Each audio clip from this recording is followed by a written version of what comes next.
Sí.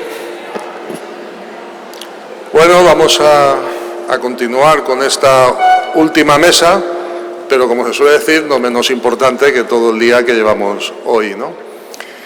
En primer lugar, quiero agradecer a la organización, a DGENES, a UCAM, sobre todo a Juan, que me haya permitido tener esta ocasión de moderar esta mesa, que para mí incluso es un poco especial, porque cuando me dieron el programa y me dijeron esta mesa tienes que moderarla, dio la casualidad que se iba a hablar de las mucopolisacaridosis.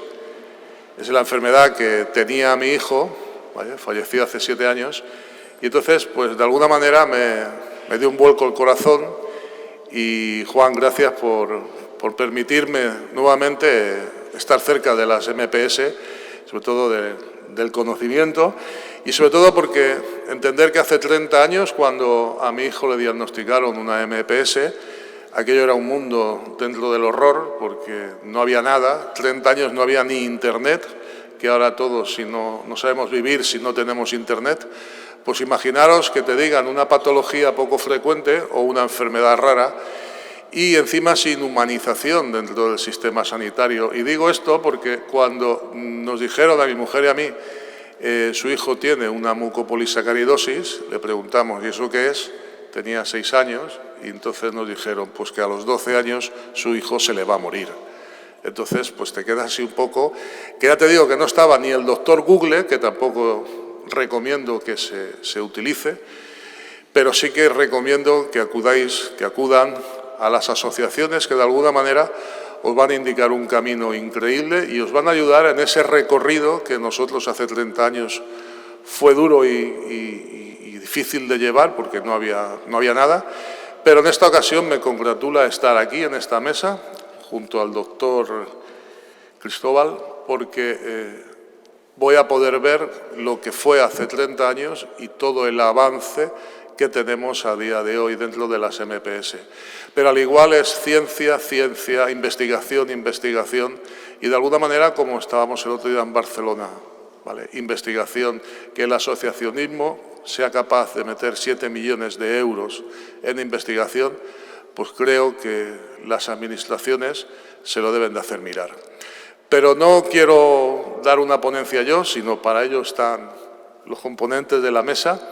Y siguiendo el orden, pues lo que voy a hacer es llamar a Nuria Ruiz Murcia, que nos va a dar su testimonio de la tarde.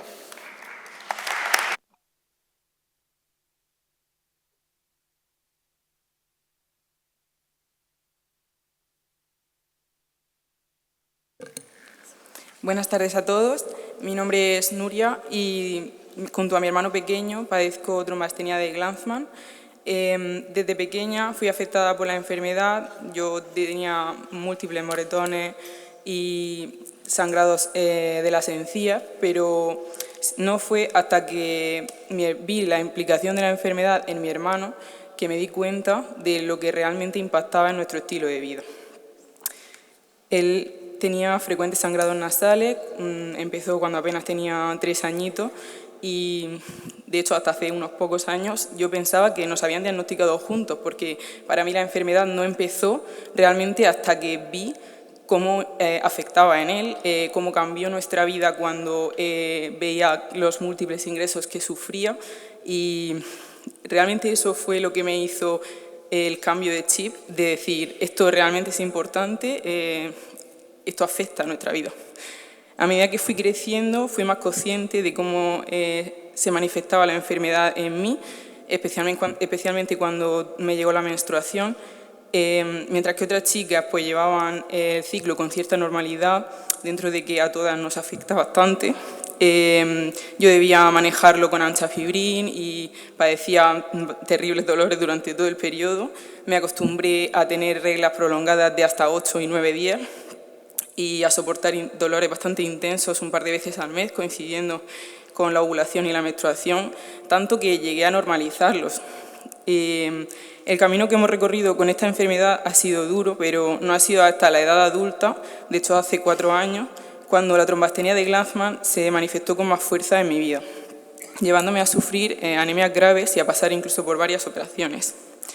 Si quisiera contar todo lo que implica esta enfermedad o lo que me ha afectado, necesitaría muchísimo más tiempo, incluso un libro, pero si algo debo destacar de estos años es el apoyo de los profesionales que hemos tenido a nuestro lado, que aquí en la región de Murcia contamos con un grupo de investigación espectacular, y sobre todo el papel de mi familia, que ha estado conmigo en cada paso, desde antes del diagnóstico y durante todos los altibajos que ha supuesto esta enfermedad. Una de las mayores dificultades de vivir con una enfermedad rara, en mi opinión, es la inmensa carga emocional que supone padecerla, porque muchas veces creo que tendemos a centrarnos en el problema físico, pero nos olvidamos un poco de esa parte emocional y siento que el camino a veces se vuelve un poco solitario. Estoy segura de que mis padres se sintieron muy solos cuando nos diagnosticaron y yo misma he experimentado esa soledad en estos casi 4 años luchando contra esas anemias y problemas ginecológicos. A menudo me resulta difícil encontrar a alguien que haya pasado por una experiencia similar, por lo que este congreso, pienso, es tan importante. Nos da una plataforma para compartir nuestras vivencias y además sentirnos escuchados. En mi caso, recientemente hemos formado un grupo de apoyo para personas con trastornos plaquetarios congénitos y aunque no todos hemos vivido exactamente lo mismo, porque este grupo a una distinta patología plaquetaria, compartir nuestras experiencias con otras personas que conviven con coagulopatías ha sido crucial para sobrellevar la carga emocional. Este intercambio de vivencias me ha ayudado enormemente, sobre todo a nivel psicológico, para afrontar lo que he vivido estos últimos años. Y si tuviera que quedarme con un mensaje para transmitir hoy, sería este, que no estamos solos. Esto pienso que es algo que necesitamos recordarnos, sobre todo las personas afectadas, especialmente en los momentos difíciles. Muchísimas gracias.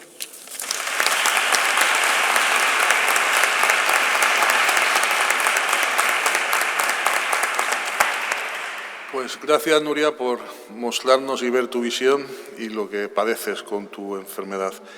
Bueno, pues vamos a dar ya comienzo a la mesa llamada Diagnóstico y Tratamiento en Enfermedades Raras y sin diagnóstico, perspectiva en patologías concretas. Y en primer lugar va a hablar el doctor Salvador Ibáñez Micó, especialidad Neurología Pediátrica del Hospital Virgen de la Risaca de Murcia.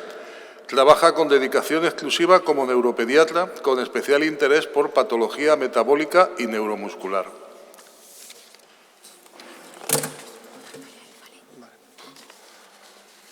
Bueno, muchas gracias, Mauro, por la presentación.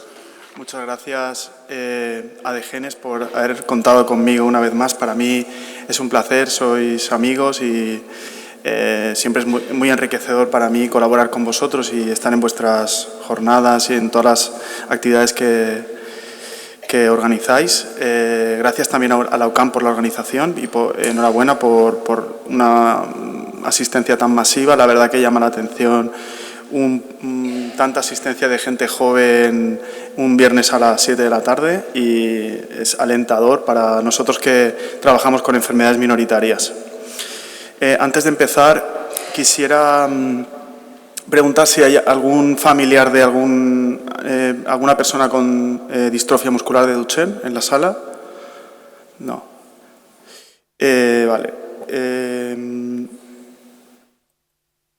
Esta enfermedad es una enfermedad de origen genético que se caracteriza por una degeneración y debilidad muscular progresivas que van afectando, suele iniciarse alrededor de los 4 o 5 años, con problemas para la deambulación, para subir escaleras, y progresivamente van apareciendo otros síntomas que acaban desencadenando en una imposibilidad para deambular de forma autónoma y numerosas otras complicaciones, y suelen acabar necesitando soporte respiratorio alrededor de los 15-20 años y una alta probabilidad de muerte alrededor de los 25, 30 o 40 años.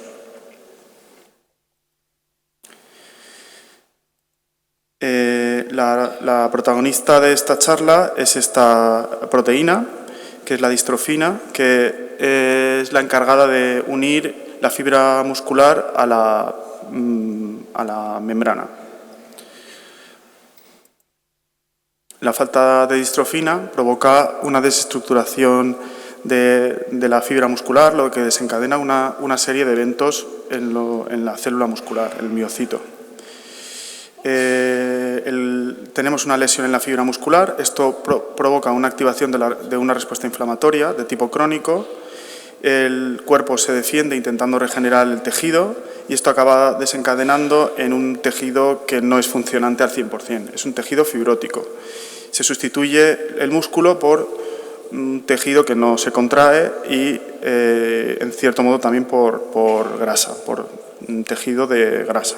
Por lo tanto, vamos a tener un músculo más blando y con menos fuerza. Para que os hagáis una idea, esto es una biopsia de un músculo normal. Todo esto son fibras musculares cortadas de forma transversal. Aquí tenemos la biopsia de un niño con Duchenne. Esto es la actividad inflamatoria alrededor de la fibra muscular y tenemos, poco a poco, tenemos también, veis que las fibras algunas de ellas son muy pequeñitas y tenemos aquí mucho tejido que no es músculo, que es entre tejido fibrótico y grasa. Y esta enfermedad es de origen genético. Está localizado, el gen DMD, que es el responsable de esta enfermedad, está localizado en el cromosoma X y tiene una de las características que tiene es que es un gen muy grande. Es el gen más grande que tenemos. Por lo tanto, hay posibilidad de numerosísimas variantes genéticas diferentes, lo cual complica también el abordaje terapéutico. Y es relativamente frecuente. Tenemos una incidencia, se calcula una incidencia de 1 de cada 3.500 varones vivos, porque al ser ligada a X afecta principalmente a varones. Por lo tanto, en Murcia, si no fallan mis cálculos, tendríamos según las estadísticas, tendríamos unos 200 varones afectados. También destacar que 1/3 de las mutaciones de las variantes genéticas son de novo, no son heredadas, y que hoy en día es posible el diagnóstico prenatal. Antes de que nazca el niño podíamos diagnosticarlo si tenemos identificada la mutación. Yo no soy clínico, no soy investigador, yo soy clínico y me defiendo mejor hablando de pacientes, ¿vale? Este es un paciente, os pongo un ejemplo. Este es un paciente que nos vino a los 3 años, no tenía su embarazo, todo lo previo fue normal, no había antecedentes familiares de nada. Es un niño que anduvo tarde, lo normal es que anden al año, y este niño empezó a andar a los 18 meses y contaba un cuadro de varios meses de evolución, de torpeza, caídas, problemas para subir escaleras, fatigabilidad.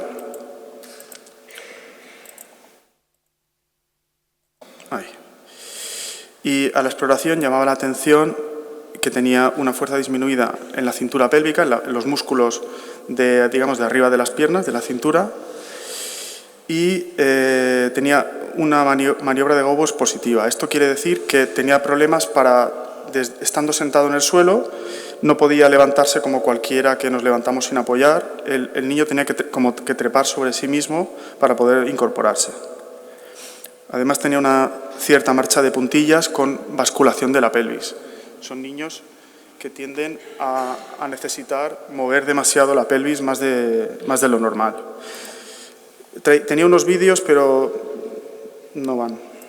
Entonces, bueno, básicamente en este se veía cómo trepa el niño sobre sí mismo y en el otro se veía cómo anda basculando la pelvis y con también hiperlordosis, que es como una elevación de la parte de más abajo de la columna. Esa forma de andar es muy típica de estos niños. Y es importante que la mayor parte de la gente lo conozca porque a veces últimamente nos ha llegado algún niño un poco más tarde de lo normal. Lo normal es que nos lleguen con 2 o 3 años y hemos tenido algún caso últimamente que nos ha llegado a los 5 años. Además suelen tener, como es un tejido que está inflamado y que se está como sustituyendo el músculo por grasa y por tejido fibrótico, se le aparentemente se les notan las pantorrillas como más grandes de lo normal, como si las tuvieran hipertróficas como los futbolistas, pero es un tejido que no funciona. Entonces eso se llama pseudohipertrofia. Este paciente le hicimos una analítica al primer paso y tenía las enzimas musculares, que es un marcador en sangre que miramos, que nos dice que la célula muscular está rompiéndose y estaba muy elevada. Lo normal es que esté alrededor de 100 como mucho, y este niño tenía 45.000, para que os hagáis una idea. Estas cifras son normales en los niños con Duchenne. Bueno, se le hicieron otra serie de pruebas, creo que no vienen al caso, y el estudio genético dirigido nos mostró un borramiento, una deleción en una zona, en un exón, en el gen DMD, y la madre resultó ser portadora, por lo tanto ya teníamos el diagnóstico. En este niño se indicó tratamiento con fisioterapia y se indicó tratamiento con corticoides, que hasta el momento era el tratamiento fundamental que nos ayudaba a modificar algo la evolución de la enfermedad. Y de momento, con 6 años, todavía deambula, tiene problemas para subir y bajar escaleras y necesita ayuda para levantarse. Entonces, como veis, nos basamos sobre todo en la clínica, en los síntomas, y utilizamos las enzimas musculares. A veces también utilizamos una prueba que se llama electromiograma y los estudios genéticos, y a veces, en algunas ocasiones, tenemos que hacer una biopsia muscular para ver también cómo está el músculo, digamos, al microscopio. En cuanto al tratamiento actual, digamos, la situación está cambiando mucho en el último año, pero el tratamiento actual, no hay un tratamiento etiológico, no hay un tratamiento que modifique la causa, y nos centramos en prevenir y tratar complicaciones. Como he dicho, los corticoides se ha demostrado que aumentan la masa muscular, retrasan la velocidad de degeneración de la enfermedad, hace que tarden más en perder la marcha, en perder su capacidad de andar, y a la larga también mejoran la función respiratoria y cardíaca. Además, tengo que hablar de este fármaco, que es el Ataluren, que es un fármaco que se usa en un tipo muy concreto de pacientes con Duchenne, que tiene una variante muy concreta que se llama variante no-sense, que afecta al marco de lectura. Esto es como un 10-15% de los pacientes. Es un tratamiento oral y que también se ha demostrado que en algunos de ellos retrasa la evolución. Pero, como he dicho, solo lo podemos usar en un 10-15% de los pacientes. Además, hay algunas prótesis, algunas, digamos, podríamos decir, un esqueleto metálico que sirve para hacer que mantengan la marcha más tiempo, que se llaman calipers. Y bueno, soporte respiratorio, muchos de ellos a partir de 10 años o así necesitan también soporte respiratorio para dormir, porque tienen muchos problemas respiratorios, sobre todo por la noche. Entonces, actualmente los corticoides son la pauta más, digamos, más frecuente o más usada de tratamiento. Se ha demostrado que retrasan la progresión de la enfermedad y mejoran los resultados funcionales. Incluso en niños que ya han perdido la marcha, mejoran la función pulmonar y cardíaca y alargan la supervivencia. En el próximo año se va a comercializar un nuevo corticoide que tiene unas características un poco especiales y que se llama vamorolona, que tiene la misma efectividad, permite, digamos, retrasa también la pérdida de función muscular, pero no tiene algunos de los efectos secundarios que sí tienen los corticoides tradicionales. No afecta tanto al crecimiento, reduce la gravedad y los síntomas conductuales y mejora algunos marcadores óseos. Por lo tanto, tiene ciertas ventajas respecto al tratamiento que teníamos. Este es el primer avance. Y este esquema a mí me gusta porque es como el escenario. Yo ya hace 25 años que estoy en esto y cuando yo empecé, que todavía no estaban los corticoides, los niños perdían la marcha mucho antes. Perdían la marcha algunos de ellos a los 7, 10 años y con los corticoides y el tratamiento cardíaco, el tratamiento respiratorio, se ha retrasado todo mucho. Ahora, de media pierden la marcha alrededor de los 12 años y la necesidad de ventilación es mucho más tardía, alrededor de los 16, 18 años. Algunas de las complicaciones que pueden tener estos pacientes pues, son retracciones en los pies, en los tendones, digamos, del Aquiles, en los tendones que sujetan el pie y también en la columna, en las desviaciones en la columna. Es conveniente intentar evitar la inmovilización prolongada y es muy importante la fisioterapia respiratoria. Algunas veces es necesaria la cirugía. Entonces, el ejercicio lo indicamos desde el principio, intentando evitar que ganen excesivo peso. Quizá la natación pueda ser una buena opción para ellos porque no tienen el problema de la gravedad. Estiramientos pasivos, principalmente. Solemos indicar férulas nocturnas alrededor de los 5 o 6 años. Algunos de ellos necesitan también una cirugía del tendón de Aquiles para evitar la deformidad del pie. Y el tratamiento de la desviación de la columna, que es la escoliosis, con el objetivo de intentar mejorar la función respiratoria, la calidad de vida. También se utilizan asientos sólidos con apoyos y en algunos de ellos es necesaria la cirugía. Pero todos los días que veo un niño con Duchenne, la familia me pregunta lo mismo. ¿Hay algo nuevo? Y cada vez voy a mirar los nuevos estudios. Este esquema está en la web de la asociación Duchenne Parent Project, que es como la asociación, digamos, de enfermedades raras específica de Duchenne. Y hay muchos estudios en marcha, algunos en diferentes estadios, algunos terminan y no llegan a ninguna conclusión. Terapia génica, salto de exón, diferentes estudios en diferentes fases y no siempre podemos ofrecérselo a nuestros pacientes. Entonces, el objetivo de la charla de hoy era como actualizar y ver qué es lo que viene y ver, digamos, en qué estado está. De momento, fármaco que ya está aprobado por la FDA, por la Academia Reguladora Americana y muy previsiblemente también en breve esté aprobado en Europa, es el Givinostat, que es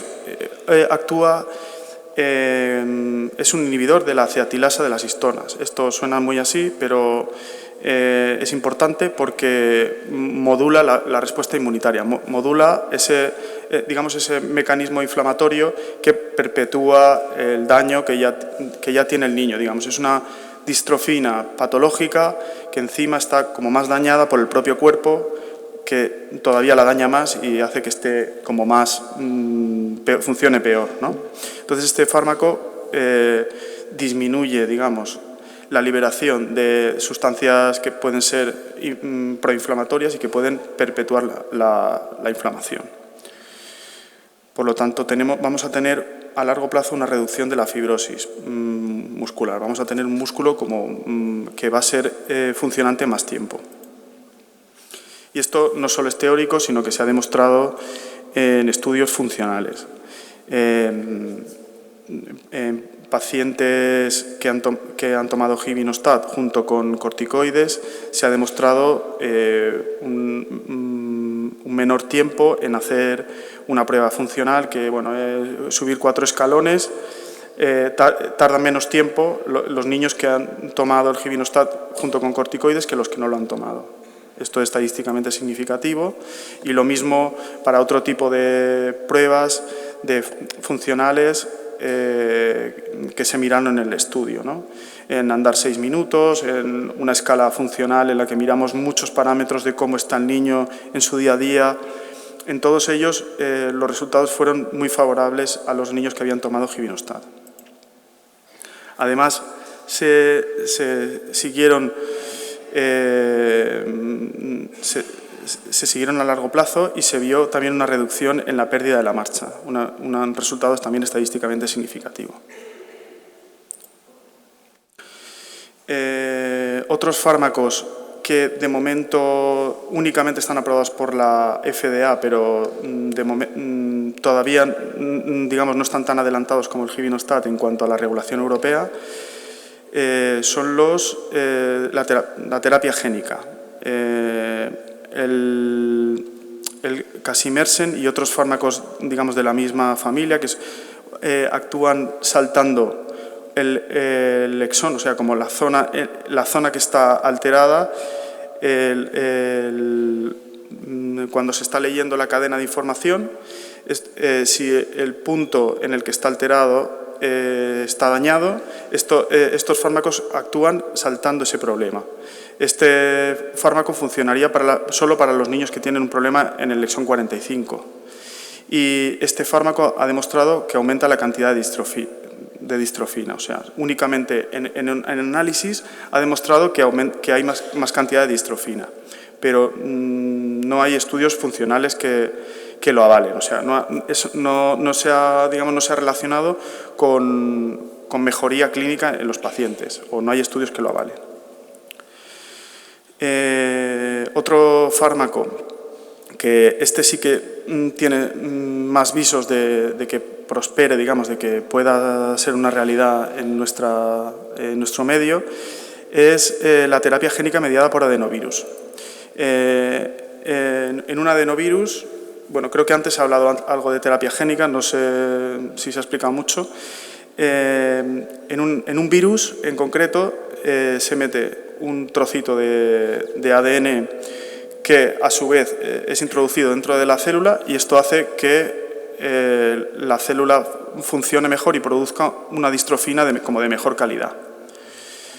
De momento no se hacen anticuerpos para ver si los niños tienen como defensas que pueden defenderse del virus que ponemos, y si están muy elevados no se puede poner por ahora. Se están buscando estrategias para poder poner este fármaco en niños que tengan anticuerpos positivos, y los resultados en los niños en los que se ha puesto son positivos. Aumenta la microdistrofina. De momento se ha mirado en niños ambulantes que andan, pero también se va a empezar un estudio para niños que no andan, y algunos efectos secundarios pueden ser bastante, digamos, desagradables, como inflamación del corazón, hepatitis, inflamación del hígado, y bueno, tenemos que estar muy pendientes. Son niños que tienen que estar de momento en centros de referencia. Pero los resultados en cuanto a la función muscular son muy favorables, incluso mantenido a largo plazo. Ahí, en este estudio a 4 años se ha visto como mucha mayor estabilidad, como mucha más mejor función muscular y menos pérdida de funciones que de lo que hubiera sido esperable. Por lo tanto, es algo muy prometedor, y esperemos que vayamos conociéndolo mejor, sabiendo cuándo lo podemos poner, cuándo no, y que se pueda aplicar pronto aquí. Del tipo de antisentido salto de exón, como el que he explicado el primero, hay alguno más. Este es para el exón 51. También el estudio se hizo únicamente mirando distrofina en prueba, como en laboratorio, pero no midiendo la efectividad en los pacientes. Este otro es de exón 53, este también es de exón 53, y ya no hay más fármacos, por suerte. Entonces, para terminar, que creo que ya me he pasado un poco de tiempo, ante un paciente con patología neuromuscular, nosotros aconsejamos orientar desde el punto de vista clínico, teniendo en cuenta la edad, el grado de afectación, la presencia o no de antecedentes familiares, y también otros problemas, otros factores como los sociales. En ningún caso el inicio de tratamiento de estimulación, fisioterapia, debe demorarse hasta tener el resultado de las pruebas complementarias, bajo nuestro punto de vista. Que en la actualidad los corticoides, la fisioterapia, la rehabilitación, el soporte respiratorio, el seguimiento cardiológico y el tratamiento de la osteoporosis esos son lo que hacemos hoy, y lo que viene ya es fármacos y tratamientos como el givinostat, la vamorolona, la terapia génica, que están ahí, y otros que esperemos que podamos ver también y pueda beneficiarse los niños. Y para terminar, soy valenciano y no puedo dejar de pedir que, en la medida de lo posible, pues intentemos colaborar todos con los afectados por las inundaciones.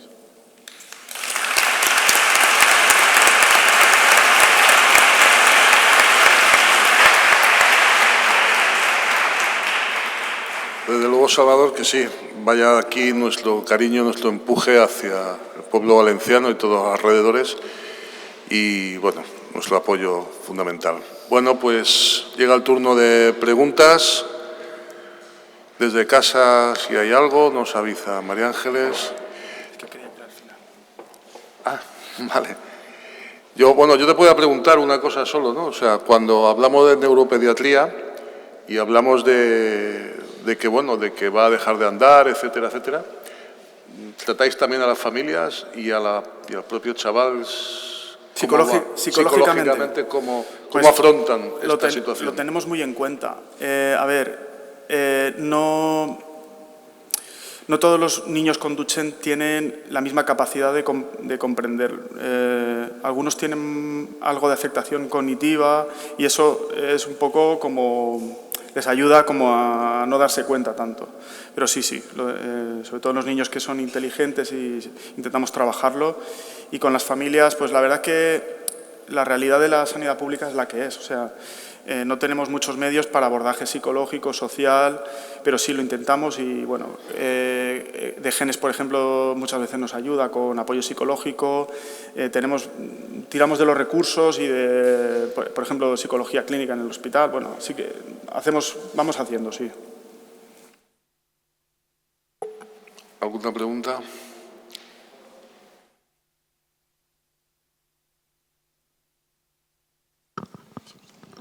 ¿De vida?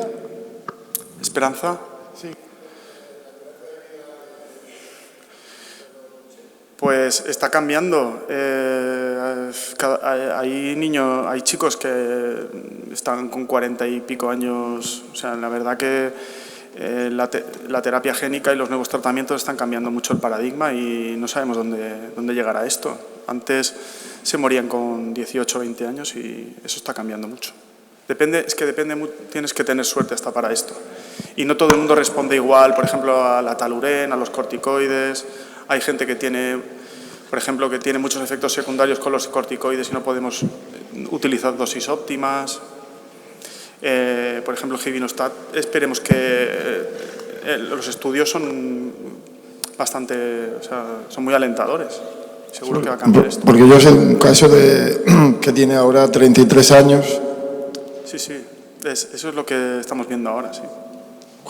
Hace años, cuando yo estaba trabajando con él en piscina, en literatura aparecía la edad media 18 años. Sí, pero ahora eso... Gracias. ¿En qué casos estaría aconsejado el Atalurén y sigue considerándose un medicamento huérfano? Vale, el Atalurén se usa en los niños que tienen un problema muy concreto genético, pero encima no en todos los casos, sino solo cuando hay un codon stop, pero producido por frame shift, que es como error en el marco de lectura. No sirven todos los codon stop. Bueno, es una cosa un poco complicada de entender, que necesitamos asesoramiento de laboratorio de genética porque es algo... Entonces, muy poquitos casos, 10-15% se pueden beneficiar.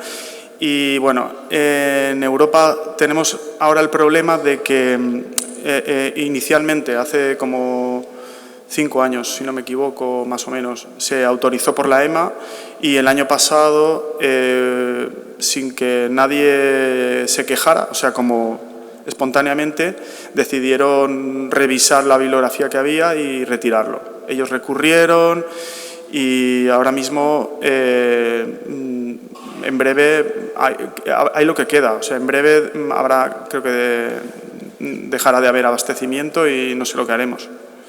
Sí, ha sido, bueno, no sé. Ellos están intentando solucionarlo, pero creo que había alguien de PTC por aquí. Bueno, están en litigios y tal, y todavía no han dicho la última, pero hay problemillas, sí. Qué duro, ¿eh? Y muchas gracias por la respuesta. Claro, porque tenemos niños, bueno, hay casos que ya hubieran perdido la marcha y gracias a la Atalurén siguen andando. Entonces, sí.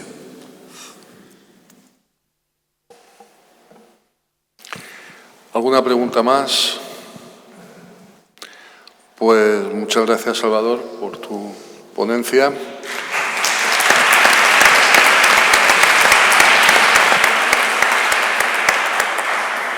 Me quedo con que hay que seguir luchando. Pasamos a la siguiente ponencia. Cristóbal Colón Mejeras, médico del Laboratorio de Metabolopatías de la Unidad de Diagnóstico y Tratamiento de las Enfermedades Metabólicas Congénitas del Clínico Universitario de Santiago, responsable de la realización del cribado neonatal en Galicia. Desde el 2008 es investigador principal en la línea de enfermedades lisosomales, siendo actualmente referencia para el diagnóstico de estas enfermedades mediante programas de cribado selectivos. Es uno de los de mayor difusión, es el proyecto FIN para el diagnóstico precoz de las MPS y alfa-mannosidosis, en vigor desde el 2014, que es de lo que va a hablarnos el doctor Cristóbal Colón Mejeras, cuando termine de ponerlo en marcha. Sí, parece que han perdido la presentación. Epa.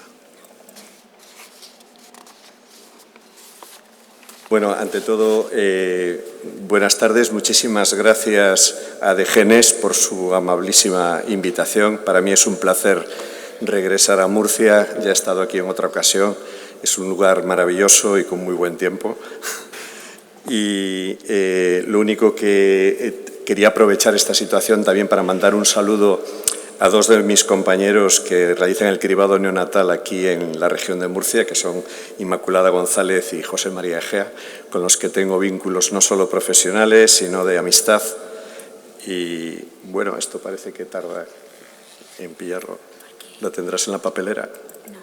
Sí, mira, está aquí en la papelera. Restaurar y ya está. No sé si puedo cerrar esto, pero bueno. Perfecto.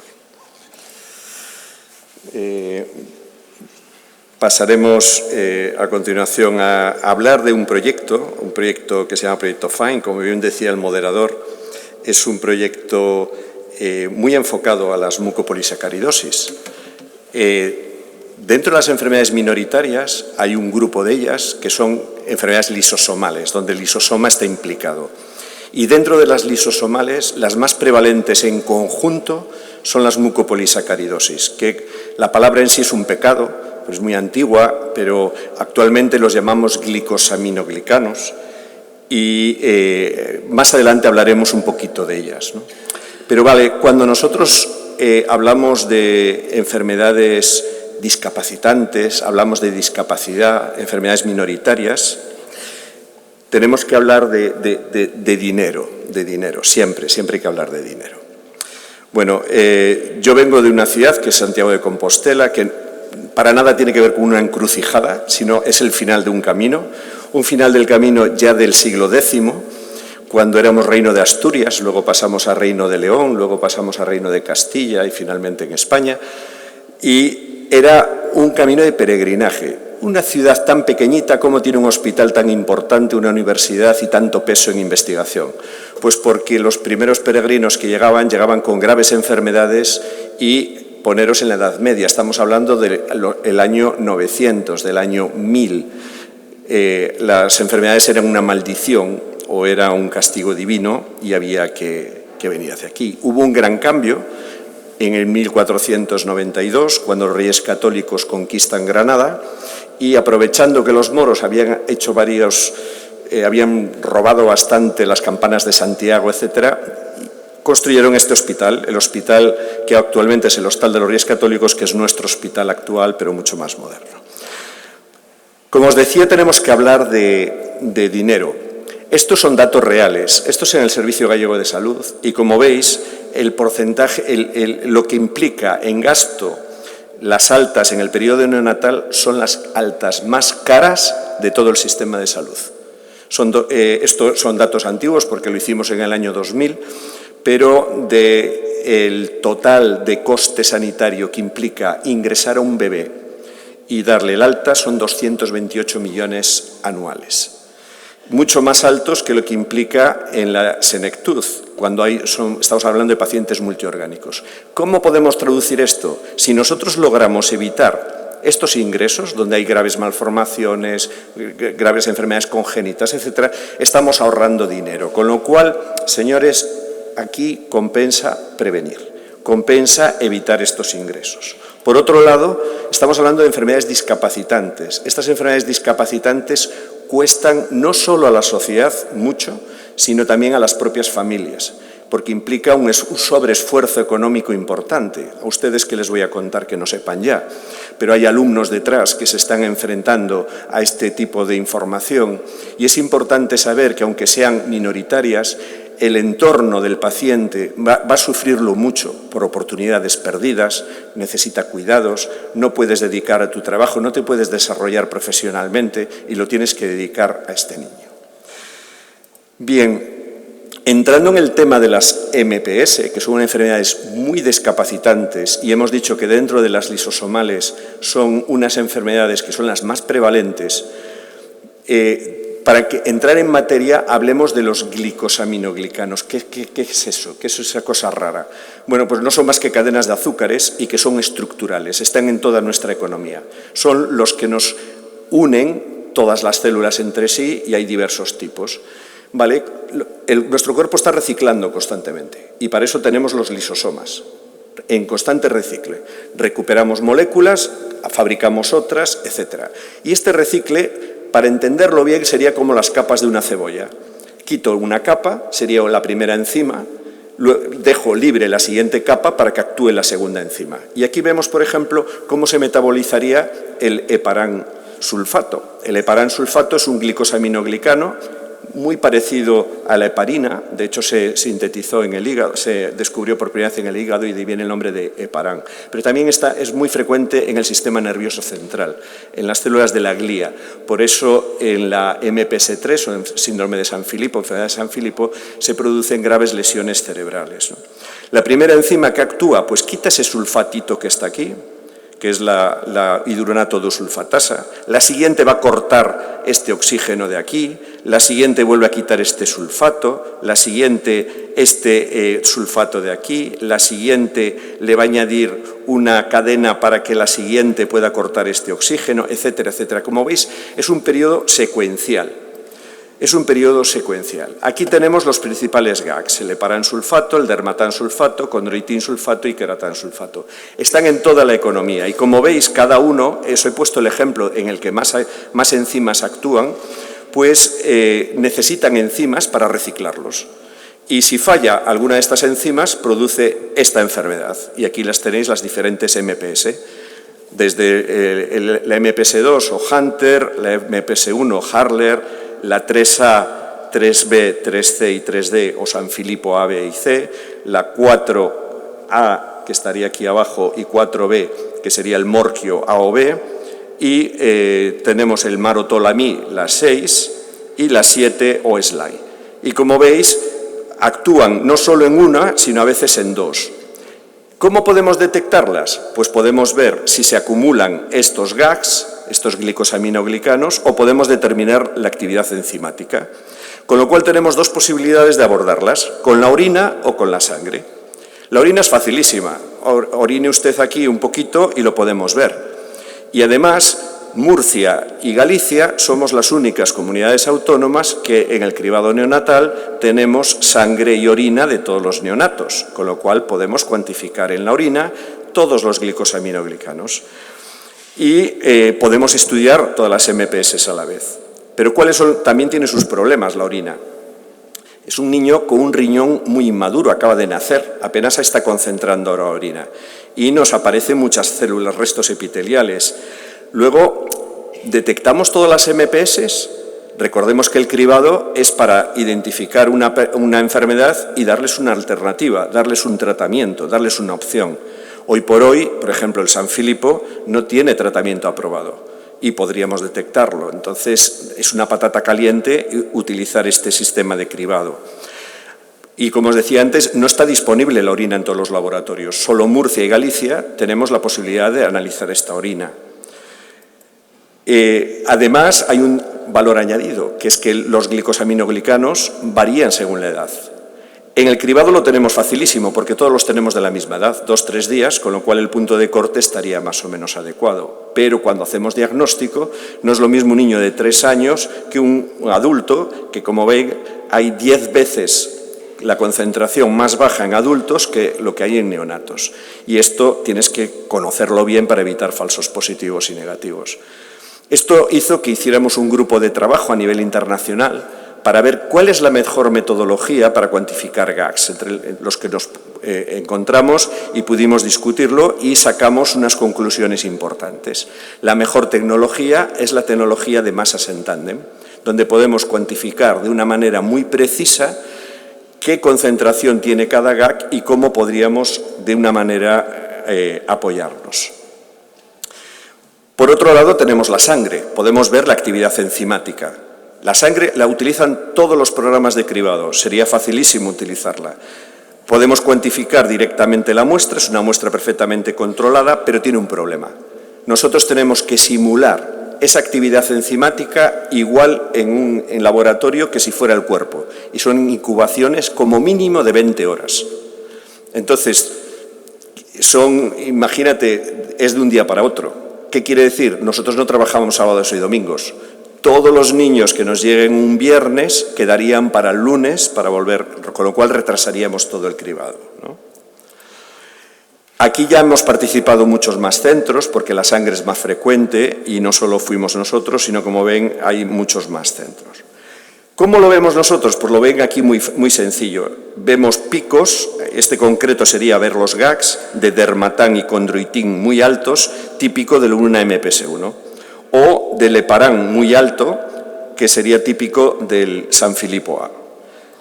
Esto lo podemos cuantificar, ¿vale? No podemos hacerlas todas. ¿Qué podemos hacer? Y ahí fue donde empezó el proyecto FIND. El proyecto FIND dijimos, ¿por qué no utilizamos esta tecnología que ya conocemos, que sabemos y que actualmente no podemos utilizar en cribado neonatal y hacemos una estrategia de detección en poblaciones de riesgo? ¿Cuál es la ventaja de los cribados selectivos?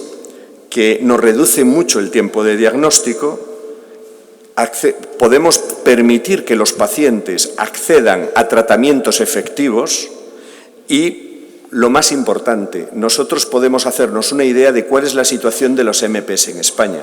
Hasta que no empezamos el FIND, los pacientes surgían en distintas regiones, en distintos servicios, en distintas partes, pero no había como un vínculo entre ellos, no se trabajaba en red.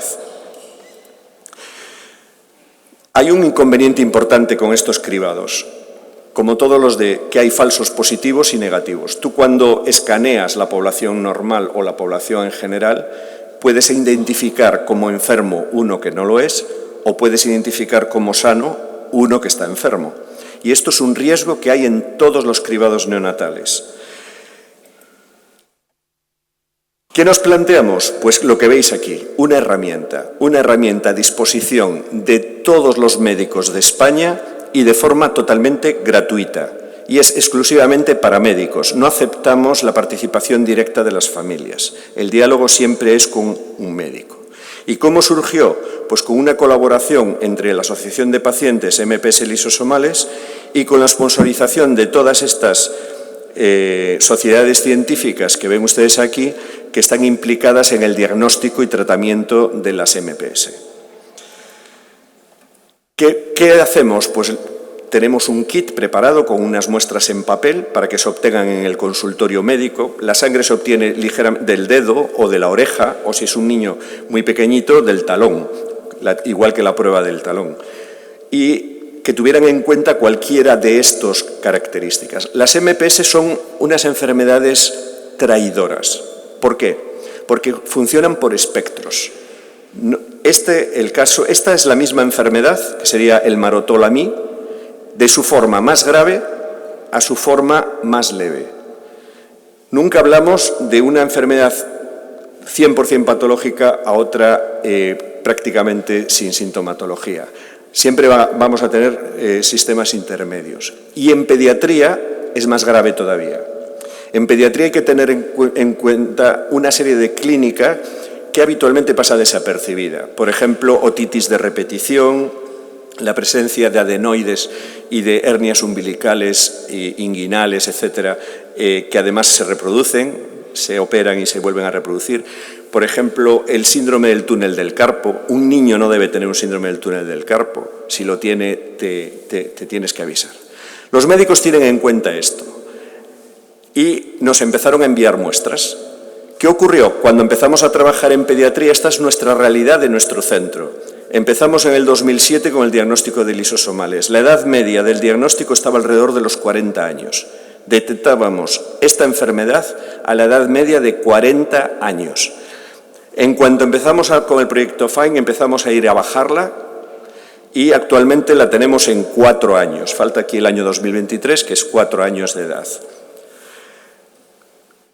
Una cosa que avisamos a la gente que nos envía muestras al FIND, le decimos, ojo, usted tiene un niño delante con esta sintomatología, pero esa sintomatología es común con enfermedades como las que veis aquí, alfa-manosidosis, la deficiencia múltiple de sulfatasas, etc. ¿Qué nos hizo? Que incluyéramos en el FIND estas dos enfermedades. La deficiencia múltiple de sulfatasas ya la detectábamos, porque hay varias sulfatasas que nosotros cuantificamos, y la alfa-manosidosis fue recientemente incorporada. ¿Por qué? Aquí tenéis cada una de las MPS con los signos más típicos y ven aquí abajo cómo la alfa-manosidosis se superpone a ellas. Bien, estos son los resultados. 10 años de trabajo. Desde el año 2014 cumplimos 10 años ahora. Es un proyecto nacional. Cada pinquito que ven ahí, ven que va desde Canarias, Melilla, Baleares y toda la península, es hospitales que han participado y que están participando en el FIND. En total han participado y están participando 150 centros de primaria, 170 hospitales, 570 médicos que actualmente ya trabajan en red, más de 1.500 pacientes analizados y detectamos 90 casos de MPS, donde ven que la más prevalente es la MPS2 con 20 casos, seguida del Morquio con 19, de la MPS1 con 18 y el San Filipo en su conjunto sería la más prevalente. Los casos detectados los tienen ahí marcados con una estrellita. ¿Esto qué nos ha dado? Nos ha dado conocimiento. Sabemos ahora cuál es la prevalencia de MPS en España, sabemos que tenemos una prevalencia de 1,40.000 y nos ha dado conocimiento y experiencia en el tratamiento de niños cada vez más pequeños. Aquí ven que el 72% de los casos tenían menos de 5 años. Lo cual nos ha dado una experiencia muy positiva de cómo poder cribar esta enfermedad si son cribables. Solo hubo un estudio posterior al nuestro que hicieron en Austria en el año 2020 y tiene resultados similares, con una diferencia que tiene mucha MPS1 y 4A, pero es porque tiene muchísima población turca, mucha población turca. Aquí les voy a traer unos casos muy sencillos y rápidos sobre la MPS1 en concreto. La MPS1 tiene tratamiento aprobado, se puede hacer trasplante de células hematopoyéticas y está demostrado que si lo detectas antes, la evolución es muchísimo mejor. Y esto es lo que motivó que en mi comunidad autónoma se aprobara este año. Ya hemos empezado el cribado de MPS1. Aquí tienen 4 casos que son muy paradigmáticos. 2 varones y 2 mujeres. Diagnosticados a los 10 meses, 9 meses, relativamente rápido, y muy tarde, a los 3 años. El cuarto caso es una niña de solo 5 días. ¿Por qué? Porque es la hermana de la anterior. Ya estaban los padres sobre aviso y nos mandaron las muestras a toda velocidad, donde confirmamos el caso. Bien, como ven, los 2 primeros casos ya tenían clínica, tenían depósitos corneales, una hernia umbilical, dismorfia facial. Aquí un fenotipo peculiar con hepatosplenomegalia, etc. Y la niña de 3 años era la peor porque tenía incluso una apnea obstructiva del sueño con una dismorfia facial y una macrocefalia marcada. La niña, nada. La niña que nació estaba totalmente asintomática. ¿Qué pasó? A los 10 meses del diagnóstico, esta niña recibió terapia de reemplazo enzimático con la desgracia de que no se encontró un donante para ella. Con lo cual, al final, se consiguió introducirla en un ensayo clínico en Milán, donde realizaron un trasplante autólogo después de la terapia génica a la edad de 2 años. La de 9 meses también estuvo con terapia de reemplazo enzimático hasta hacer el primer trasplante, con la mala suerte de que lo rechazó. tuvo un segundo trasplante en mayo del 2023. El tercer caso, la niña de 3 años, evidentemente estaba solamente con reemplazo enzimático, pero actualmente ya se trasplantó. Y el otro caso también con reemplazo enzimático y actualmente trasplantada. ¿Cómo evolucionaron? El caso 1, una mejoría marcada con normalización de los glicosaminoglucanos y casi ninguna rigidez articular. El caso 2, que además había rechazado el trasplante, una mejoría muy marcada e incluso es alta, porque estos niños se caracterizan por estatura baja y están en el percentil 97, con lo cual la evolución ha sido muy buena después de 2 trasplantes. La niña de 3 años es la peor en estado porque ha sido muy tarde y presentó poco compromiso aún así del sistema nervioso central, con lo cual estuvo bastante bien y después de estar trasplantada está bastante bien. Y el caso 4, una evolución excelente y sigue bien. Con lo cual, ahí hay una demostración patente de que un niño diagnosticado muy precozmente y tratado va bien. ¿Qué nos ha ayudado también? Aquí se ha hablado mucho de genética. Bueno, pues logramos identificar todas las variantes de nuestra población. Sabemos, tenemos un mayor conocimiento de cuáles son las variantes patogénicas, las que producen enfermedad. Y esto nos permite ubicar y avanzar en este tipo de enfermedades. Si nos comparamos con el resto del mundo, España tiene más o menos la misma prevalencia que el resto de Europa. Al contrario que los países asiáticos, por ejemplo, que tienen más MPS2, o los países arábicos, como Arabia Saudita, que tienen más MPS6, por ejemplo, nosotros estamos en el promedio. Estamos más o menos igual que Dinamarca, Suiza, la República Checa, Estados Unidos.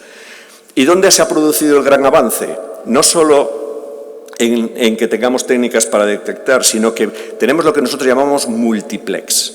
Multiplex porque en el cribado neonatal la muestra está muy limitada. Utilizamos disquitos, perforamos y analizamos. Pero claro, llega un momento que se acaba la muestra. Entonces es muy importante tener tecnología que de un solo disco puedas leer muchas enfermedades. Y actualmente nosotros estamos utilizando y tenemos capacidad de ver MPS1, el Fabry, el Pompe, la Gaucher, la ASMD y la enfermedad de Krabbe. Y todo de una tacada. Pero no se queda aquí. Están llamando a las puertas ya. Michael Gelb, de la Universidad de Washington, ya tiene una técnica preparada para detectar hasta 27 enfermedades minoritarias en solo 2,1 minutos. ¿Cuál es la ventaja de esto? A veces hay enfermedades lo que se llaman ultra raras, por ejemplo, el déficit de lipasa ácida lisosomal, que montar una técnica solo para ello es carísimo. Necesitas una muestra que también es carísimo, pero si tú la tienes incluida en una carrera donde hay muchas más, pues la puedes cribar sin ningún problema. Ya no es un sobrecoste. Por el mismo precio, en vez de una vas a hacer 27. Y esto es economía de salud. Os tengo que hablar un poquito del cribado neonatal, porque es mi terreno, ¿no? Y por qué el FIND ha sido un éxito. Porque nos ha permitido incorporar no solo la MPS1, sino también el POMPE y la XLD en la cartera de servicios de Galicia este año.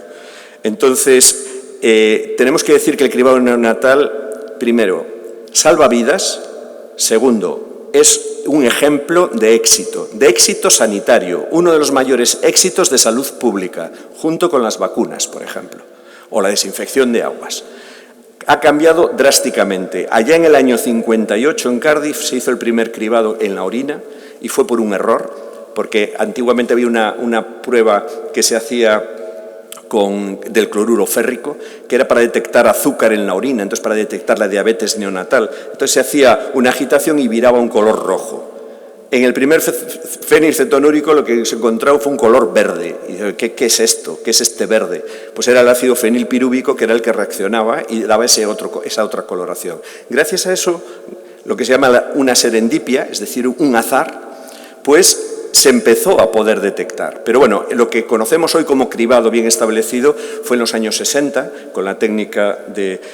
Y lo triste es que Jean Dussol, que es un canadiense de Quebec, peleó durante años para que se utilizara esa misma muestra de sangre. Por favor, pueden hacer el hipotiroidismo congénito, pueden cuantificar la T4. Ya falleció, pero en todas sus presentaciones era muy alegre verlo, porque él explicaba cómo una revista tras otra le rechazaban todas las publicaciones de la eficacia de esto. Y estamos hablando de los años 70. Hoy en día aún hay países que solo criban estas dos enfermedades, fenilcetonuria e hipotiroidismo congénito. La gran revolución se produjo en los años 90 con la tecnología de masas en tándem. Conforme fuimos añadiendo esta tecnología, fijaros la cantidad de enfermedades que nosotros ya podemos incluir. Y, de hecho, todos podemos detectar más de 50 enfermedades sin ningún problema. El número es lo de menos, porque eso depende de la clasificación. Personalmente, como profesional, me da igual 47 que 34 que 22. Si yo hago un análisis de sangre, veo linfocitos, leucocitos, etcétera, y yo puedo contar, es que veo linfocitos, linfocitos A, linfocitos B, leucocitos... No, vamos a ver, veo lo mismo que usted. Igual, todos vemos lo mismo. No es yo hago más, yo hago menos. Vemos con esta tecnología y tenemos la capacidad de ver mucho más. Utilicémosla y avancemos. De hecho, las enfermedades lisosomales son unas buenas candidatas en estos momentos porque ya empieza a haber tratamientos para ellas. Y se pueden... Este, por ejemplo, es el panel que tenemos en Galicia, donde, como les decía, hemos añadido este año Pompe, Harler y adrenoleucodistrofia ligada X. 5 ideas para llevarnos a casa. Y con esto finalizo, y creo que ya me he ajustado bien al tiempo. Los cribados selectivos parecen una herramienta útil para evitar la odisea diagnóstica de los pacientes con enfermedades minoritarias.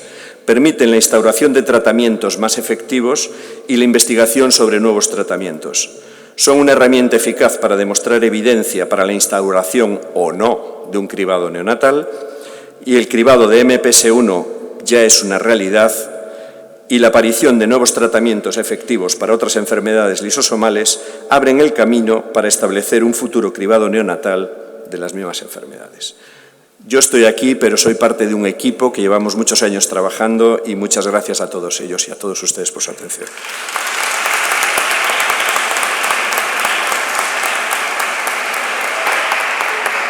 Muchas gracias, Cristóbal.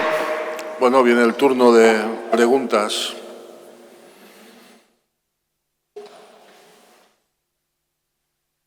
¿Alguna pregunta? Pues que lo ha dejado todo clarito, ¿no? Pero sí, como decíamos, como os comentaba al principio, ¿no?, el transcurso y cómo toda la ciencia va avanzando. Y se sigue hablando de investigación, de ciencia, cribado neonatal, tan importante, y que de alguna manera, y sobre todo lo que se ha dicho durante el día, depender del código postal también es una pena, ¿no? Porque poder tener investigación o tratamiento en Galicia y ser de Murcia o de Alicante, en este caso, la Comunidad Valenciana, y no poder acceder a ellos, pues también es chocante, ¿no? Bueno, ¿os animáis alguno a...? María Ángeles, ¿hay algo en casa? No, pero voy a preguntarle yo. Vale, pues como en casa. Como en casa. La pregunta es, o sea, el procedimiento era que cualquier médico podía mandar directamente la muestra. ¿Cualquier médico de cualquier sitio de España? Pues eso me parece muy bien. O sea. Sí, el éxito del FIND, como han visto, es que es universal. Aceptamos de España y de la Unión Europea porque es donde no tenemos problemas con la aduana. Son muestras biológicas y, de hecho, desde Sudamérica nos han pedido mandar muestras. De hecho, hemos recibido algunas de Ecuador, de Colombia, de Argentina, de Venezuela, creo recordar. Pero para nosotros es una verdadera pesadilla, porque el requerimiento de aduana a mí me implica, por cada muestra que recibo, recubrir 5 papeles, asumiendo una responsabilidad sobre esa muestra de que va a ser destruida, etcétera, etcétera, porque por el riesgo biológico nosotros. De hecho, son muy amables en el Ministerio de Sanidad, en Salud Pública, pero, y además lo hablamos en plan razonable, decimos, pero vamos a ver, son muestras secas, su potencial infeccioso es nulo, prácticamente nulo. Y entonces dicen, ya, pero es que son muestras biológicas. Digo, bueno, hombre, muestra biológica también es la saliva con la que pegas el sello y no pasa ese control. Es decir, sí que se necesita de alguna manera cambiar a lo mejor algo de la legislación para poder abrirlo. Pero de forma, por ejemplo, habitual recibimos de Kuwait, porque en los países árabes, ya he dicho, Marruecos, Argelia, Túnez, Kuwait, Arabia, etcétera, tienen muchísima prevalencia de mucopolisacaridosis. La verdad es que tienen muchísimos casos. Pues fantástico, que recibamos muestras de todo, pero al hilo de lo que dice María Ángeles, ¿cómo actuaría un profesional, un centro de atención primaria? ¿Cómo llevaría o cómo solicitaría estar dentro del programa? Pues ya lo han quitado, pero escribiendo al correo electrónico que pone ahí, pidiendo un kit, se le facilita gratuitamente. Lo único que tiene que hacer es obtener las muestras, mandarlas y tiene el resultado como muy tarde en una semana. En caso de positivo o de datos dudosos, pues evidentemente se le pediría a lo mejor una muestra líquida y se confirmaría, porque hacemos todo el proceso. Es decir, con la orina se cuantifica en gas, con la sangre hacemos la actividad enzimática y si aparece positivo hacemos la genética. Maravilloso, sí. Animaremos a los facultativos de nuestras zonas a que si tienen alguna duda, pues acudan al programa. ¿Alguna pregunta más? Si no, pues pasamos a la siguiente ponente y última quizás de la tarde ya, ¿vale? Y del día, ¿vale? Porque ha sido un día largo. Doctora Ana Sánchez Fuentes, facultativo especialista en hematología y hemoterapia, Río Ortega, del Instituto de Salud Carlos III, Servicio de Hematología y Hemoterapia del Instituto Universitario Morales Meseguer, Centro Regional de Hemodonación IMIP. Graduada en Medicina por la Universidad de Murcia en el año 2016, facultativa especialista adjunta en hematología y hemoterapia, con formación MIR en Hospital Universitario Morales Meseguer, Centro Regional de Hemodonación, los años 2017-2020, máster en Medicina Clínica por la Universidad Camilo José Cela en el año 2017, máster universitario en Hematología y Oncología Clínico Experimental por la Universidad de Murcia en el año 2020. Desde enero del 2024, contrato Río Ortega por el Instituto de Salud Carlos III como facultativa especialista adjunta en el Grupo de Patología Plaquetaria del Centro Regional de Hemodonación. Miembro del equipo de investigador en 4 proyectos con financiación pública del Instituto Carlos III, Fundación Séneca, focalizados en trastornos plaquetarios congénitos. Autor además de 4 trabajos sobre estas patologías en revistas de alto impacto, y me vas a permitir que no lea el nombre de las revistas porque son un poco complicados. Gracias, doctora, cuando quieras.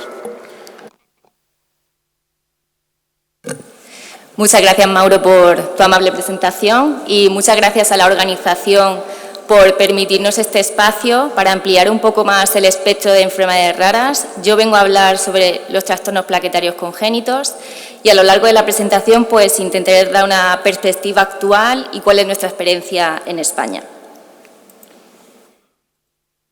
Este es el esquema que vamos a utilizar durante la presentación. Vamos a explicar lo que son los trastornos plaquetarios congénitos, qué complicaciones clínicas sufren estos pacientes, cómo los diagnosticamos y tratamos, cuál es el abordaje que hacemos de estos pacientes en España y luego otras pinceladas de algunos proyectos que tenemos en marcha. Pero antes de hablar de lo que son los trastornos plaquetarios congénitos, tenemos que recordar qué son las plaquetas. Son esas células de la sangre que son pequeñas, tienen un aspecto discoide y proceden de la fragmentación del citoplasma de los megacariocitos, que es su célula precursora en la médula ósea. Lo normal es que tengamos alrededor de 150.000 y 400.000 plaquetas y para ello nuestro organismo es capaz de producir 100.000 millones de plaquetas en el día. El papel fundamental de las plaquetas es a nivel de la hemostasia, tienen un mecanismo fisiológico que nos impide que tengamos un sangrado excesivo ante una injuria, aunque sabemos que tienen otros tipos de papeles como mantener la integridad vascular, la defensa contra patógenos y también de forma patológica también pueden tener una implicación en la trombosis y en el cáncer. Por eso es una célula que tiene una importancia biológica fundamental en nuestro cuerpo. ¿Qué problemas podemos tener con las plaquetas? Pues podemos tener problemas en cuanto a la cantidad de las mismas, tanto por exceso como por defecto. En el exceso hablaremos de trombocitosis y en el defecto de trombocitopenia. Y también podemos tener una alteración de la función de las mismas, también tanto por exceso como por defecto. Cuando tengamos un exceso de cantidad de función, tenemos mayor riesgo de tener una trombosis y cuando tenemos problemas en la cantidad, en cuanto a un defecto de la cantidad de plaquetas o de su función, tendremos más riesgo de sangrado. Alrededor del 90% de las causas son adquiridas, que pueden producir estas alteraciones tanto cuantitativas como cualitativas, y solo el 10% se corresponden a causas congénitas, que son básicamente la motivación de esta charla y a la que se dedica nuestro grupo de trabajo. Ahora sí, ¿qué son los trastornos plaquetarios congénitos? Pues son un grupo de 50 enfermedades raras, además muy heterogéneas entre sí, en que tienen una alteración genética o molecular.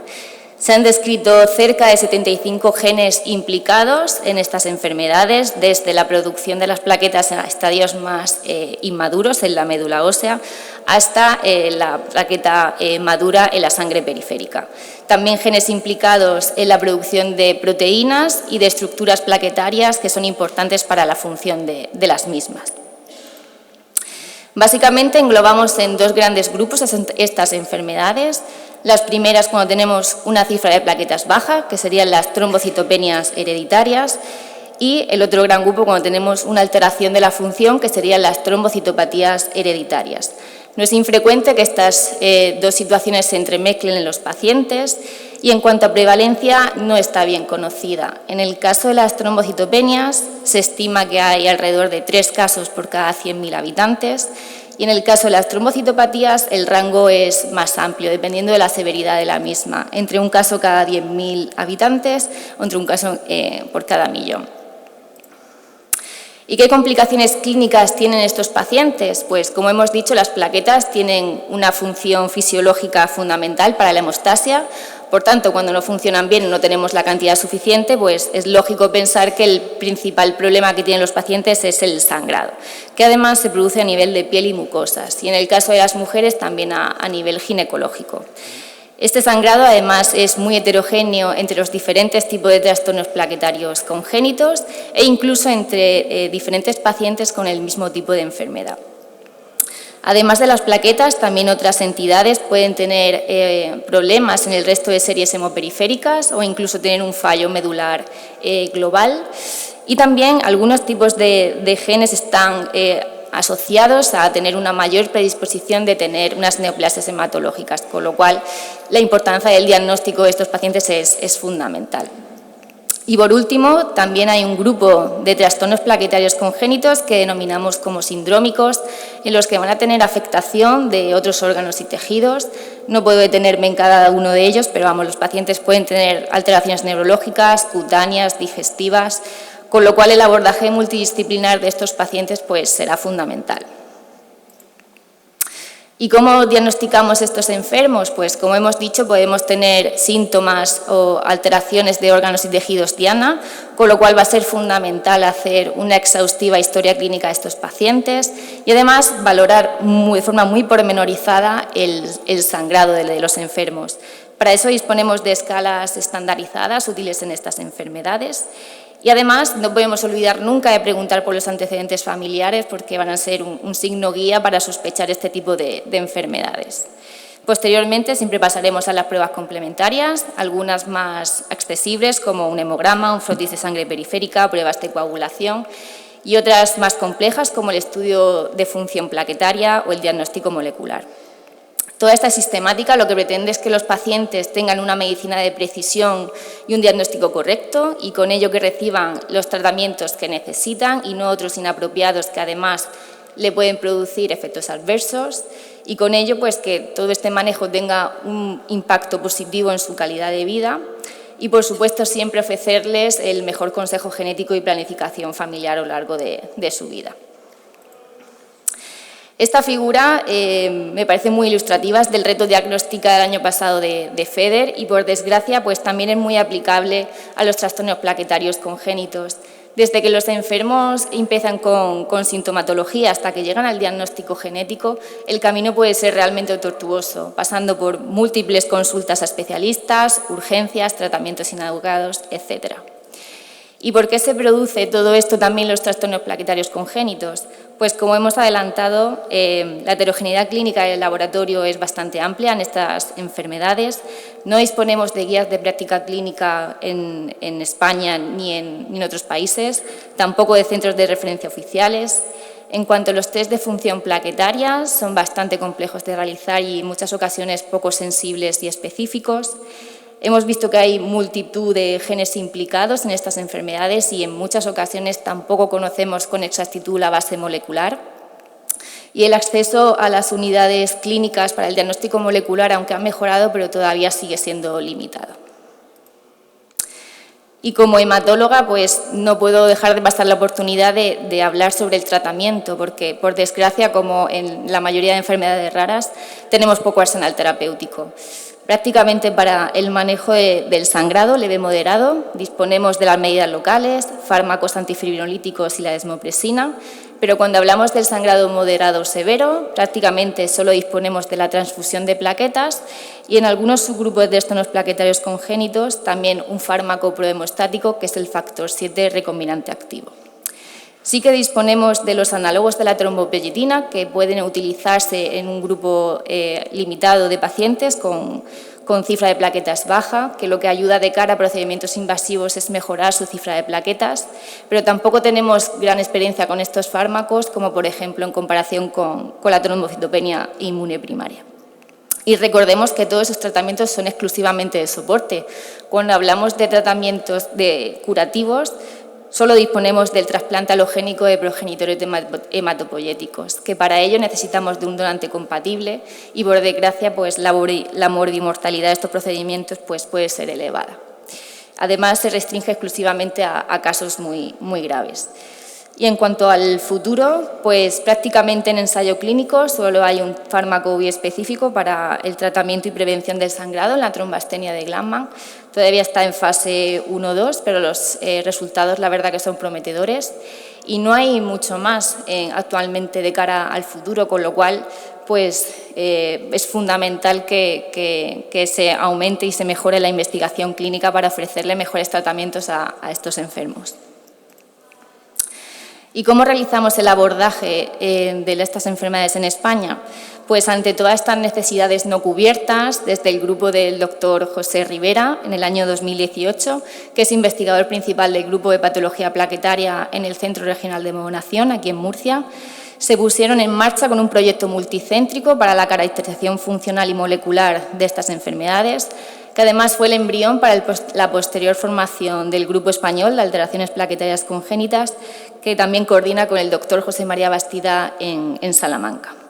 Los objetivos de este proyecto y del grupo ha sido facilitar la caracterización funcional y molecular de estos pacientes, la creación del primer registro de trastornos plaquetarios congénitos en España y con todo ello promover la visibilización, la investigación y mejorar el conocimiento científico de estas enfermedades. ¿Cómo trabajamos? Pues los médicos de cualquier centro sanitario nos pueden proponer casos o familias. Nosotros revisamos los criterios de elegibilidad para ver que realmente esos pacientes tienen la indicación para el estudio de un trastorno plaquetario congénito. Nos envían las muestras y con eso se diseña el estudio funcional más o menos amplio dependiendo de nuestra sospecha y pasamos por el diagnóstico molecular. Todos esos resultados se los enviamos de nuevo un informe a sus médicos solicitantes y si el paciente ha sido diagnosticado de un trastorno plaquetario congénito, intentamos que sea registrado en el registro de estas enfermedades y como luego comentaremos posteriormente y que ya ha adelantado Nuria, pues tenemos un grupo de nueva creación este año de pacientes con trastornos plaquetarios congénitos y siempre les ofrecemos poder participar en este grupo. Una característica que debemos resaltar y que ha cambiado enormemente el paradigma de estas enfermedades ha sido la evolución del diagnóstico genético. Anteriormente siempre pasábamos por la caracterización funcional de estas enfermedades y dejando en un segundo estadio el diagnóstico molecular y con la mejoría de las técnicas de secuenciación masiva se ha invertido este proceso. Lo pasamos prácticamente a estadios muy iniciales del tratamiento. Por ello, hasta el año 2014, básicamente utilizábamos el método de Sanger, que solo nos permitía estudiar métodos candidatos en pacientes con fenotipos específicos, en el que la rentabilidad del diagnóstico molecular no llegaba al 40% y solo se trabajaba alrededor con 7 tipos diferentes de trastornos plaquetarios congénitos. Ya desde 2015, con la incorporación de las técnicas de secuenciación masiva, la rentabilidad diagnóstica molecular ya está prácticamente en el 70% de los casos Y desde el año 2008 hasta ahora se han diagnosticado cerca de 400 pacientes con 44 tipos diferentes de trastornos plaquetarios congénitos y de 51 genes diferentes implicados.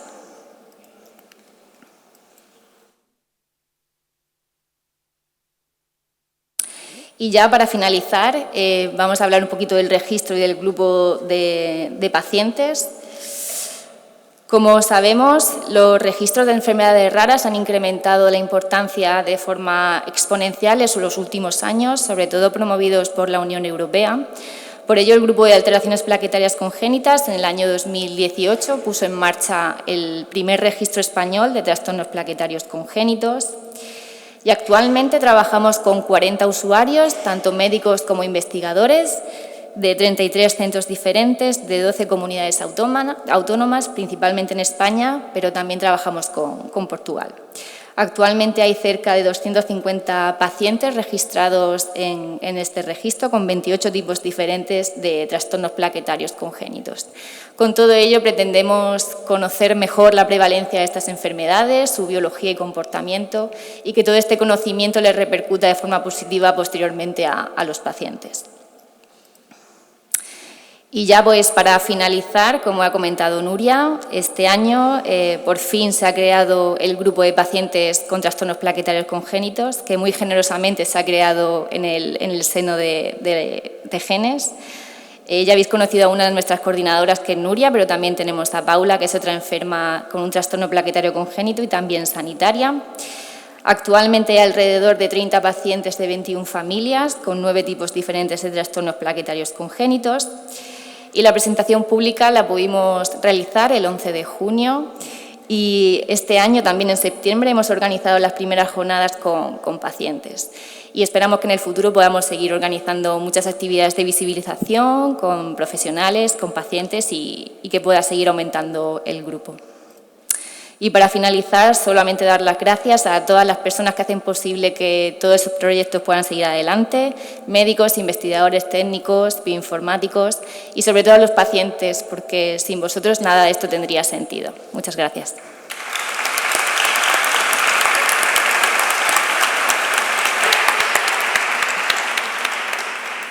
Muchísimas gracias, doctora. Bueno, llegamos al turno de preguntas.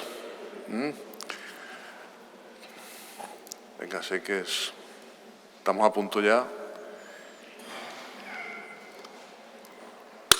María Ángeles, ¿hay alguna pregunta de casa? Espera, ahí tenemos una.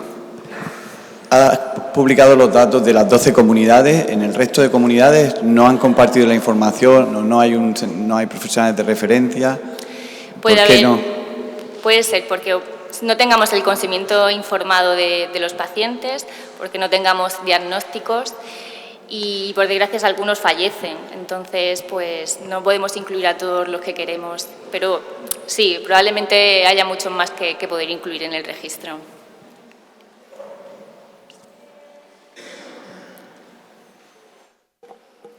¿Alguna cuestión más? ¿Alguna pregunta? ¿No, María Ángeles? No llega nada. Pues cerráis. Y luego digo una cosa. Bueno, pues hasta aquí hemos llegado en esta última mesa y hemos dicho que no menos importante de la de todo el día. Y me quedo con mucho que hemos recibido durante esta jornada, ¿no?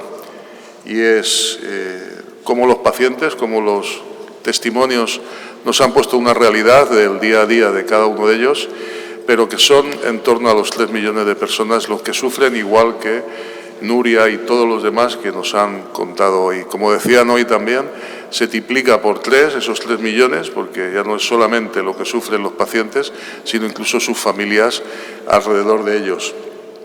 Las asociaciones también es importante, el trabajo de todos ellos. Y comentábamos con Cristóbal antes de empezar de que el poder de las asociaciones para que las administraciones les escuchen a los investigadores también es importante y tenemos que cubrir ese papel y tenemos que crear esa sinergia tan importante entre investigación, ciencia y asociacionismo. Tenemos que ir de la mano para que los referentes y sobre todo la parte política después no se escuchen. Y es cierto que también se ha puesto en valor hoy durante todo el día los avances que se van consiguiendo gracias a lo que decimos siempre: ciencia, investigación, investigación, y no me canso de decirlo y no nos cansaremos de decirlo, investigación. Gracias al trabajo de todos los ponentes que han estado hoy, todo su trabajo que nos han puesto en primera línea, cómo están todo su registro. Otra de las cosas que también ha surgido es el registro tan importante de que para que ellos también puedan llegar a tener unos datos tan importantes y que luego no los puedan trabajar. Y una parte que no me voy a olvidar, porque lo hemos sufrido los que somos más veteranos, es el código postal. Parece mentira, pero sigo luchando para que ese código postal se quite, que haya equidad tanto en el acceso al tratamiento como en el acceso a investigación. Da igual donde vivas, donde residas, que por lo menos te puedan ver en el territorio nacional. Por lo tanto, no sé, ¿tenéis que decir algo los organizadores? Gracias de todas formas, ¿eh? No, gracias a vosotros.